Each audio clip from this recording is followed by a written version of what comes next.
ሰላም የተከበራችሁ የኢትዮ ታይምስ ቤተሰቦቻችን እንደምን ቆይታችኋል? ለሰዓቱ የተመረጡ አዳዲስ መረጃዎችን ይዘንላችሁ ቀርበናል። በቅድሚያም አርዕስተ ዜና። በእስክንድር የሚመራው የአማራ ፋኖ ህዝባዊ ድርጅት በዛሬው ዕለት ባወጣው መግለጫ ለነዘመነ ካሴ ጥሪ አቀረበ። በእኛ ድክመትና አለመናበብ ግዙፉን የአማራ ኃይል በጥበብና በሐሳብ የበላይነት ባለመምራቱ ምክንያት ትግሉ እንዲጓተትና ህዝባችንን ብርቱ ዋጋ እንዲከፍል በማድረጋችን ህዝባችንን በጋራ ይቅርታ ጠይቀን ወደ አንድነት የምንመጣበትን ውይይት እንዲጀምር ሲል ጥሪውን አቅርቧል። ሙሉ መረጃውን የምናስደምጣችሁ ይሆናል።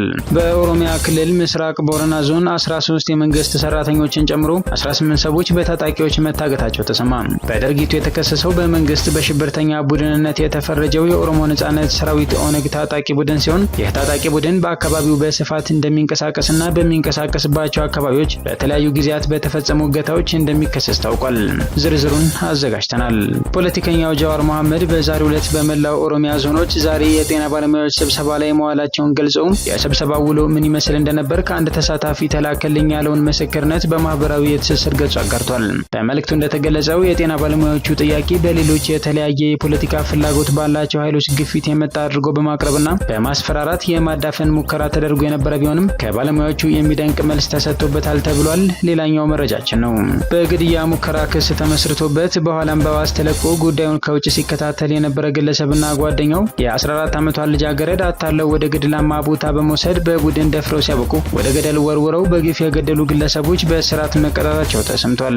የተፈጸመው የወንጀል ተግባር የተወሳሰበና ማስረጃ ለማጥፋትና ለመሰወር ሆን ተብሎ የተሰራበት በመሆኑም ለምርመራ ሂደቱ ጊዜ የፈጀ ነውም ተብሏል። ተጨማሪ አለን። የቡርኪና ፋሶ ፕሬዚዳንት ኢብራሂም ትራኦሬ ሩሲያና ቡርኪና ፋሶ ተመሳሳይ አመለካከት አላቸው አሉ። ኢብራሂም ትራኦሬ ነፃ ባለብዙ አልታ ሰዎች ነፃ ሉዓላዊና የፈለጉትን የሚሆኑበት ዓለም በመፍጠር ረገድ ተመሳሳይ አመለካከት አለን ብለዋል። ከሩሲያዎቻቸው ጋር እንደሚወያዩ የተገለጸ ሲሆን ወጣቶችን ከማሰልጠን ጀምሮ በትምህርት ጉዳዮች ላይ ይወያያሉ ተብሏል። ዝርዝሩን አጠናቅረናል።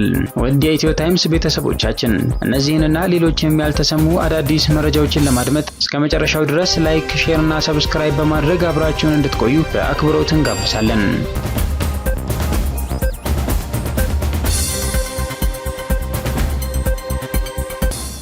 በኦሮሚያ ክልል ምስራቅ ቦረና ዞን ጉሚ ኤልደሎ ወረዳ 13 የመንግስት ሰራተኞችን ጨምሮ 18 ሰዎች በታጣቂዎች ታግተዋል ተባለ።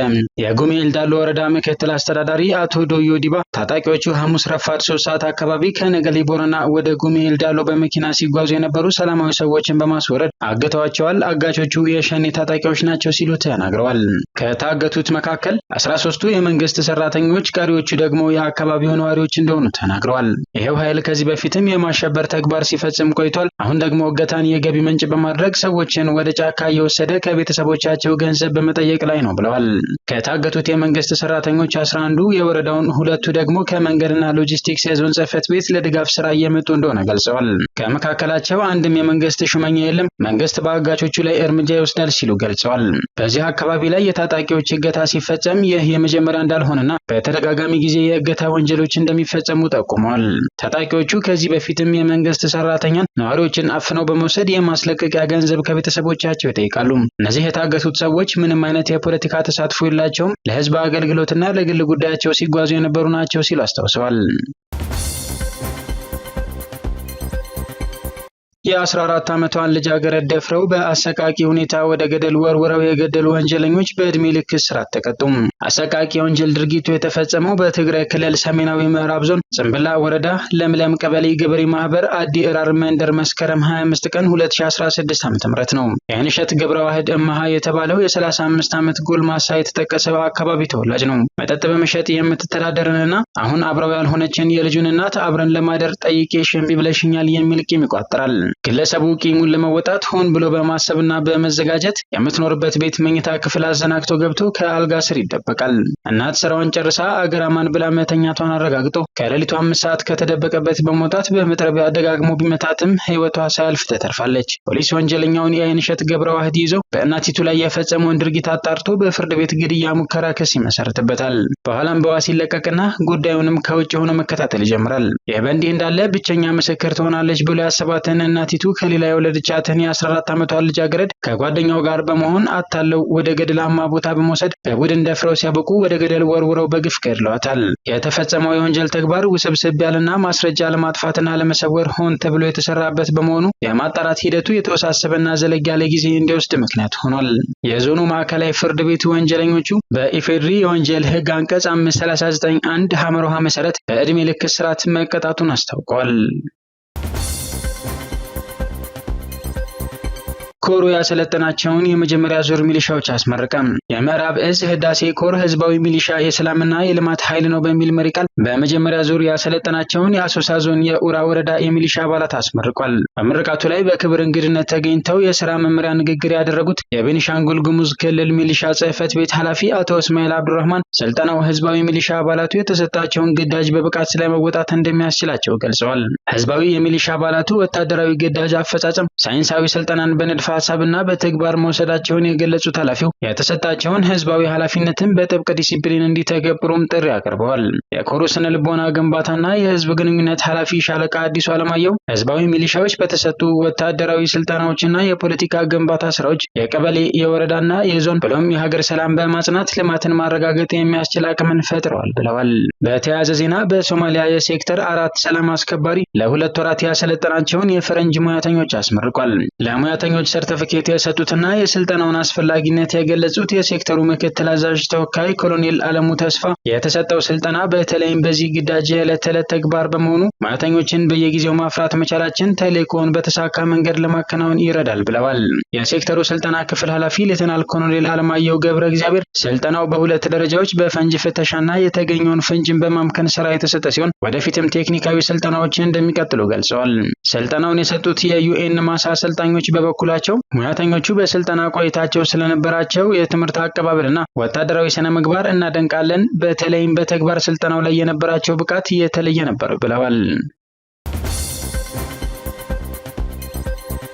በመላው ኦሮሚያ ዞኖች ዛሬ የጤና ባለሙያዎች ስብሰባ ላይ እንደዋሉ የገለጸው ፖለቲከኛው ጃዋር መሐመድ የስብሰባው ውሎ ምን ይመስል እንደነበር ከአንድ ተሳታፊ ተላከልኝ ያለውን ምስክርነት በማህበራዊ የትስስር ገጹ ላይ አጋርቷል።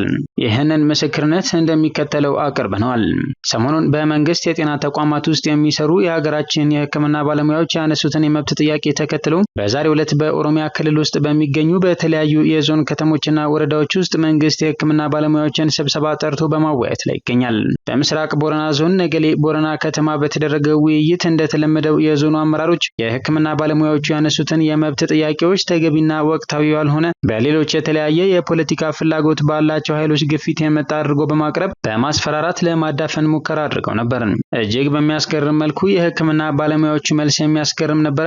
የሕክምና ባለሙያዎቹ ምላሽ የሚከተለው ነው። አንደኛ፣ ቀን ከሌሊት ራሳችንን ለአደጋ ጋልጠን እየለፋን እየሰራን በልቶ ማደር፣ ቤት ተከራይቶ መኖር፣ ልጆቻችንን ማስተማር የማያስችለንን እዚህ ግባ የማይባል ደመወዝ እየተከፈለን ለርዛትና ለችግር ተጋልጠናል። ሁለተኛ፣ በትክክለኛ ሊረጋገጥ የማይችል ታማኝነት የሌለው የትምህርት ደረጃና ማስረጃ ያላቸው ወይንም በግዢ የገዙ የዞንና የወረዳ አመራሮች እንዲሁም ከእነሱ ጋር በቅርበት የሚሰሩ በሌብነትና በዘረፋ የተሳሰሩ በመንግስት ቢሮክራሲ ውስጥ ያሉ አንዳንድ የመንግስት ሰራተኞች የሚሰሩትን ቤት፣ የሚገዙትን መኪና፣ ያላቸውን የንግድ ድርጅት፣ የሚዝናኑበትን ቦታና የሚያወጡትን ወጪ እዚሁ አብረን ስለምንኖር እናውቃለን፣ እናያለን። እኛ ወር ላይ ደመወዝ ተብሎ የሚከፈለንን እነዚህ አካላቶች አንድ ጫማ ሲገዙበት ወይንም አንድ መዝናኛ ላይ በቀላሉ ሲከፍሉት ወይንም ለልጆቻቸው መጫወቻ አሻንጉሊት ሲገዙበት በአይናችን እያየን ነው። የሁሉ ባለበት ሁኔታ እንዴት ቢያንስ በልተን ማደር፣ ቤት ተከራይተን መኖር፣ ልጆቻችንን ማስተማር የሚያስችለንን በየጊዜው ቅጥባጣ ሁኔታ እየጨመረ የመጣውን የኑሮ ውድነት ያማከለ የደሞዝ ማስተካከያ ይደረግልን ብለን ፍትሃዊ ጥያቄ በመጠየቃችን ታስፈራሩናላችሁ፣ ጥያቄዎቻችንን ወደ ሌላ አቅጣጫ ትጠመዝዛላችሁ። ሶስተኛ፣ ለሀገሪቱ አጠቃላይ ኢኮኖሚ እዚህ ግባ የማይባል አስተዋጽኦ የሌላቸው አንዳንድ የመንግስት ተቋማት ውስጥ የሚሰሩ በመካከለኛ የትምህርት ደረጃ የሰለጠኑ ተቀጣሪ ሰራተኞች አንድ በከፍተኛ ደረጃ የሰለጠነ የሕክምና ባለሙያ ምናልባትም እጅግ በጣም ጥቂቶች ብቻ በሰለጠኑበት ሙያ የሰለጠነ የሚያገኘውን ደመወዝ 3 እና 4 እጥፍ ይከፈላቸዋል። ይህ ደግሞ አይን ያወጣ ኢፍትሃዊነት ነው፣ አድሎ ነው፣ ለሀገሪቷም ብሔራዊ ውርደት ነው ወዘተ ብዙ ሌሎችም ጥያቄዎች ተነስተዋል። ለተነሱ ጥያቄዎች አመራሩ አንድ ጥያቄውን ወደ ሌላ አቅጣጫ መጠምዘዝ፣ ሁለት ደግሞ የሀገሪቷ ወቅታዊ ሁኔታ አይፈቅድም ብለን ነው እንጂ እኛም የኑሮ ውድነቱ ችግር ውስጥ ከቶናል፣ የደሞዝ ጥያቄ አለን፣ ስለዚህ ታገሱ የሚል መልስ ነው የሚመልሱት። ስለዚህ በቀጣይ እነዚህ የዞንና የወረዳ አመራሮች ከተቻለም የክልል አመራሮች እንዲሁም ከነሱ ጋር ተባብረው በቅርበት የሚሰሩ የጥቅም ተጋሪ መንግስት ሰራተኞች የሰሩትን እንዲሁም ሰርተው የሚያከራዩትን መኖሪያ ቤቶች፣ የንግድ ድርጅቶች፣ መዝናኛ ቦታ ለአንድ መዝናኛ የሚያወጡትንና የሚከፍሉትን ቢል በፎቶ በቪዲዮ እንዲሁም በሌሎች አማራጭ መንገዶች መረጃዎችን በማያያዝ እስከ ስማቸው ፐብሊክ በማድረግ ለህዝብ ማጋለጥ ያስፈልጋል። ይቻላልም ከታሰበበትም ቀላል ነው። በተጨማሪም ለምሳሌ በአንድ ዞን ውስጥ ያሉ የተለያዩ ሴክተር መስሪያ ቤቶች የፋይናንስ ሲስተማቸው ያለው የዞኑ የፋይናንስ ቢሮ ውስጥ ነው። የፋይናንስ ቢሮ IBX የሚባል አፕሊኬሽን ስለሚጠቀም የእነዚህ የተለያዩ ሴክተር መስሪያ ቤቶች የፋይናንስ መረጃቸው በሙሉ እዚህ አፕሊኬሽን ውስጥ ነው ያለው። ፋይናንስ ቢሮ ውስጥ የሚሰራ ተራ የአይቲ ባለሙያ በዋነኛነት ስራው ከእነዚህ አፕሊኬሽን ጋር ስለሆነ እነዚህን መረጃዎች በሙሉ አክሰስ ማድረግ ይችላል። ስለዚህ የዞንና የወረዳ አመራሮች የተለያዩ የቢሮ ኃላፊዎች የሚያወጡትን አበል በጽዳት ሰራተኛ፣ በተላላኪ፣ በዘበኛ እንዲሁም የፊልድ ስራ በማይመለከታቸው ሰራተኞች ለራሳቸው የሚያስወጡትን አበል፣ ለሹፌሮች የሚያስወጡትን የነዳጅ ብር፣ ለስብሰባ፣ ለጸጥታ ስራ ወዘተ እያሉ የሚያስወጡት ብር፣ ለተለያዩ የፕሮጀክት ስራዎች ክፍያ በሚል የሚያወጡት ብር ወዘተ መሬት ላይ ካለው ተጨባጭ ሁኔታ ጋር ምን ያህል የሰማይና የምድር ያህል የተራራቀ መሆኑን በሚገልጽ መልኩ ዝርዝር መረጃዎችን ያለምንም ብዙ ልፋት ማግኘትና ማጋለጥ ይቻላል። ለአሁን አበቃሁ የሚል መልእክት የስብሰባው ውሎ ምን ይመስል እንደነበር ከአንድ ተሳታፊ ተልኮልኛል ሲል ፖለቲከኛው ጀዋር መሐመድ በማህበራዊ የትስስር ገጹ ላይ አጋርቷል። በእስክንድር የሚመራው የአማራ ፋኖ ህዝባዊ ድርጅት ለእነዘመነ ካሴ ጥሪ አቅርቧል። ለአማራ ፋኖ ብሔራዊ ኃይል አፋብኃ ታሪካዊ ጥሪ እናስተላልፋለን፣ እንነጋገር፣ አንድ እንሁን ሲል በዛሬው ዕለት ባወጣው መግለጫ ጥሪ አቅርቧል። በአፋሕድ ማዕቀፍ ያልተሰበሰባቸው አደረጃጀቶች ግንቦት 1 ቀን 2017 ዓ.ም አንድ ድርጅት መመስረታቸውን አብስራችሁናል ያለው መግለጫው ከሁሉ አስቀድመን ለዚህ ስኬት በመብቃታችሁ የተሰማንን ደስታ በተገፋው ህዝባችንና የከበረ መስዋዕትነት በመክፈል ወገኑን ለመታደግ እየታገለ ባለው የአፋሕድ ሰራዊት ስም ልንገልጽላችሁ እንወዳለን። ድርጅታችሁን ለመመስረት ላደረጋችሁት ጥረት እያደነቅን ቀሪ ስራዎቻችሁን ለትግሉ ብሎም ለአማራ ህዝብ በሚጠቅም አግባብ እንደምታጠናቀቁት ተስፋ እናደርጋለን ብሏል። የህዝባችን ትግል ባጠረ ጊዜና አላግባብ ባልበዛ መስዋዕትነት ከግቡ እንዲደርስ በጠንካራ አደረጃጀትና በጠራ የትግል መስመር ሊመራ እንደሚገባው ሁላችንም እንደምንስማማ እንረዳለን ያለው የአፋሕድ መግለጫ ከዚህ አመለካከት አንጻር ሲታይ ካለ ድርጅትና የመታገያ ሰነድ ወደ ትግል ሜዳ የተመመው የፋኖ ሰራዊት በአጭር ጊዜ ከብዙ መቶ ሻለቆች ወደ 10 ክፍለ ጦሮች ከዚያም ወደ 8 እዞች ከዚያም ወደ 2 ድርጅቶች መምጣቱ ለህዝባችን ታላቅ ስኬትና ተስፋ ነው። ይህ ዛሬ የምናወሳው ስኬት ሁላችንም የምንመኘውን የህዝባችንን የነጻነትና የእውነተኛ ሰላም ፍላጎት ለማሳካት አንድ ወሳኝ እርምጃ እንደሆነ እንረዳለን ብሏል። አክሎም ለአንድ ዓመት ጥቂት በቀረው የድርጅታችን እድሜ የነበረውን ሂደት ስንገመግም ብዙ ውጣ ውረድ እንደነበረው የምናስታውሰው ነው። ይህም ያስተማረን አንድ ነገር ቢኖር የሁለት ድርጅቶች መመስረት ስኬት የሚሆነው ሁለቱ ድርጅቶች ከተቻለ በተዋህደ ካልሆነም በተቀናጀ ይህም ካልሆነ ቢያንስ በተናበበ አካሄድ ትግሉን ሲመሩት ብቻ መሆኑን ነው ሲል ገልጾ ይህ መሆን ካልቻለ የህዝባችንን መከራ ከማሳጠር ይልቅ ወደ ማርዘም፣ ከማቅለል ይልቅ ወደ ማክበድ፣ የዘመናት ጥያቄዎችን ከመመለስ ይልቅ ተጨማሪ ጥያቄዎች ወደ ማዋለድ እንዲያሽቆለቁል ምክንያት እንዳንሆን ከባድ ኃላፊነት እንደተሸከምን ለአፍታም ልንዘነጋው አይገባንም ብሏል። ቀጥሎም በመግለጫው እስካሁን የተጓዙባቸው መንገዶች የተለያዩ ቢሆኑም ለህዝቡ ዘላቂ ጥቅሞችና ክብር ሲባል በመካከላቸው ያለው ግንኙነት አንዱ ለአንዱ በሚኖረው እውቅና መከባበርና በተቻለ መጠንም መተባበር ላይ የተመሰረተ እንዲሆን ጥሪውን ያቀረበ ሲሆን ምንም እንኳን በአገላለጻቸው ቢለያዩም በህዝባችን የፍትህ የመብትና የህልውና ጥያቄዎች እንዲሁም መጻኢ ዕድል ላይ ሰፊ ልዩነት እንደሌለን እናምናለን ብሏል። በመሆኑም በአንድነት መንፈስና ወደፊት በማሰብ በጋራ ልንጠቀምባቸው በምንችላቸው ሰፊ ዕድሎች ላይ እንድናተኩር ሲል አሳስቧል። አፋሕድና አፋብኃ በቅርጽ የተለያዩ ነገር ግን በዓላማ የተዋሃዱ የአማራ ህዝብ ተከታታይ ትውልዶች ትግል የወለዳቸው መንታ ድርጅቶች መሆናቸውን ማስመስከር የምንችልበት ዕድል ከፊታችን ተደቅኗል የሚለው መግለጫው የህዝባችንን ሁለንተናዊ አቅም በማዋሃድ የወገናችንን ጥሪ የምንመልስበትን ጊዜ ለማሳጠር የሚያስችል ኃይል እንደምንፈጥር ተስፋ እናደርጋለን ሲል ገልጾ በዚህም በእኛ ድክመትና አለመናበብ ግዙፉን የአማራ ኃይል በጥበብና በሐሳብ የበላይነት ባለመመራቱ ምክንያት ትግሉ እንዲጓተትና ህዝባችንን ብርቱ ዋጋ እንዲከፍል በማድረጋችን ህዝባችንን በጋራ ይቅርታ ጠይቀን ወደ አንድነት የምንመጣበትን ውይይት እንዲጀመር ሲል ጥሪውን አቅርቧል። አክሎም የጋራ ትግላችንን ወደ ላቀ ደረጃ ለማሸጋገር የህዝባችንን ሁለንተናዊ ሀብት በማሰባሰብ በጋራ እንስራ፣ ለተዋህደ እንቅስቃሴ መንገዱን እንጥረግ፣ የዚህን ስትራቴጂያዊ ጥምረት አማራጮች ለመፈተሽ ትብብራችሁን በጉጉት እንጠባበቃለን ሲል በእስክንድር የሚመራው የአማራ ፋኖ ህዝባዊ ድርጅት አፋሕድ ዛሬ ግንቦት 2 ቀን 2017 ዓ.ም ባወጣው መግለጫ ለአማራ ፋኖ ብሔራዊ ኃይል ጥሪውን አቅርቧል።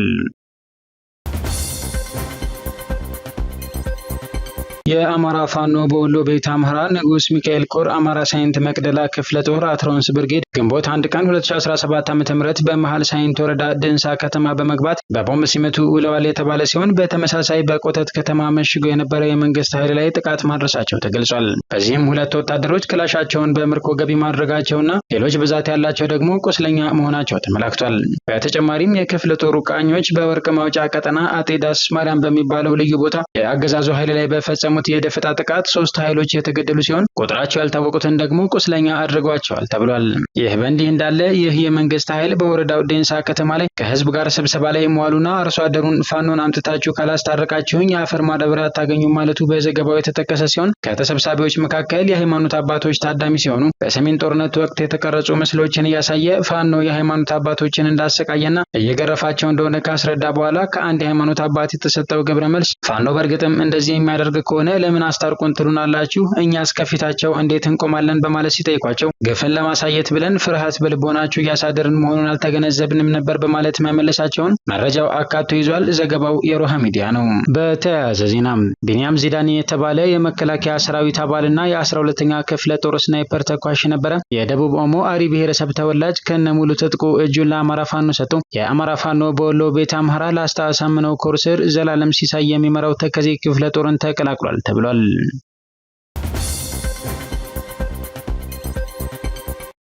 የቡርኪና ፋሶ ፕሬዚዳንት ኢብራሂም ትራኦሬ ሩሲያና ቡርኪና ፋሶ ተመሳሳይ አመለካከት አላቸው አሉ። ኢብራሂም ትራኦሬ ነፃ ባለብዙ አልታ ሰዎች ነፃ ሉዓላዊና የፈለጉትን የሚሆኑበት ዓለም በመፍጠር ረገድ ተመሳሳይ አመለካከት አለን ብለዋል። የቡርኪና ፋሶ ፕሬዚዳንት ዛሬ ከሩሲያ አቻቸው ፑቲን ጋር ይወያያሉ። ሁለቱ መሪዎች የቡርኪና ፋሶ ወጣቶችን ማሰልጠን ጀምሮ በትምህርት ጉዳዮች ላይ ይወያያሉ ተብሏል። የፑቲንና ትራኦሬ የዛሬ ምሽት ውይይት የመከላከያ ትምህርትና የባለብዙ አልታ ዓለም ላይ እንደሚያተኩር የቡርኪና ፋሶ መሪ ገልጸዋል።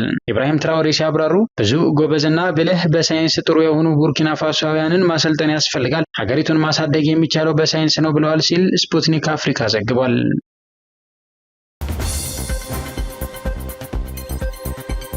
የሩሲያ መንግስት በኢትዮጵያ አዳዲስ የሎጂስቲክስ እና የትራንስፖርት ፕሮጀክቶችን ለመጀመር እንደተዘጋጀ ገለጸ።